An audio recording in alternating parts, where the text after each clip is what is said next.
It's a known fact that video games are so addicting because, well, they are fun. But there comes a moment in time when a game is just too damn hard and will make you punch a hole in your television. So for today's video, we will be talking about 10 games that personally pissed me off because of, well, how hard they are. So without further ado, I'm Enzo and this is Yugatech Gaming.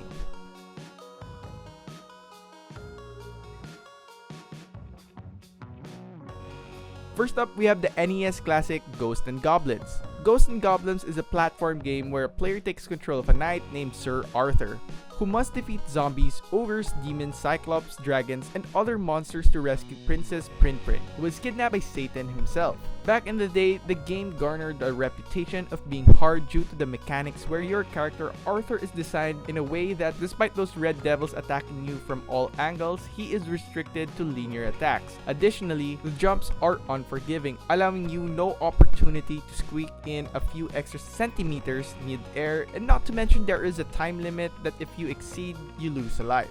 Up next is Time Crisis. If you haven't been in an arcade or had a childhood, you probably wouldn't have heard of this game. Time Crisis is a fast-paced rail shooter game that needs you to have a fast reaction time while it tries to overwhelm you with its time limits, enemies and bosses with a variety of weapons that include rocket launchers and machine gun, which leaves you with a pistol and your reaction time. Yikes. So next up, we have the most Far Cry-est Far Cry ever. Far Cry 2. The game puts you in an open world with not much information on what to do while your character suffers from malaria. If that doesn't seem hard enough, your equipment and vehicles are pretty much unreliable and can break anytime if you're not careful. Talk about stress. Next up, we have Bloodborne. When it comes to games like these, it will need a lot of coordination and timing. The game is hard because of its fast-paced gameplay and the fact that if you die, you start at the very beginning, which totally sucks.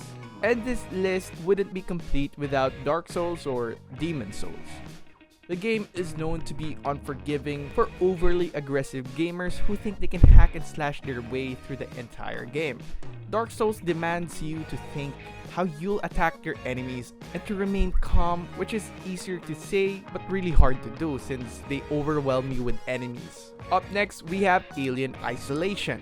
When it comes to really good horror games, it pushes us in a state of panic due to how it constantly pressures you that leads to your untimely death. Alien Isolation is no exception. This game will force you to think on how you'll escape an incredibly fast, bloodthirsty alien that could pretty much rip you in pieces within seconds.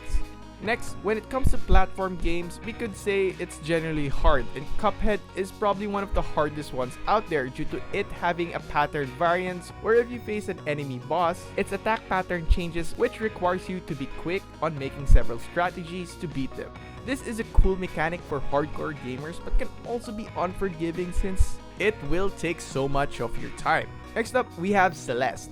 Don't let this cute game fool you. Celeste is probably one of the most wholesome games out there, but you can't deny how incredibly hard this game is. The game is supposedly intentionally hard, that they had to put an assist mode for players to actually have a chance to win. Now, up next, we have Sekiro Shadows Die Twice. Just like the previous games that I have mentioned, Dark Souls and Bloodborne, Sekiro is a game where you have to understand and analyze the situation of the battle instead of going commando, since you can pretty much be killed within 2 hits, which could be frustrating but also rewarding if executed right. Lastly, we have the notorious Ninja Gaiden series. Ninja Gaiden is probably the hardest game ever, to the extent that players have pleaded for an easier difficulty. No joke, bro. Ninja Gaiden pushes you to become and think like the main protagonist, Ryo Hayabusa, a well-driven, focused ninja who you must become in order to beat the game. Ninja Gaiden requires you to become tactically aware on how to dismantle your enemies, because if you just have one wrong move,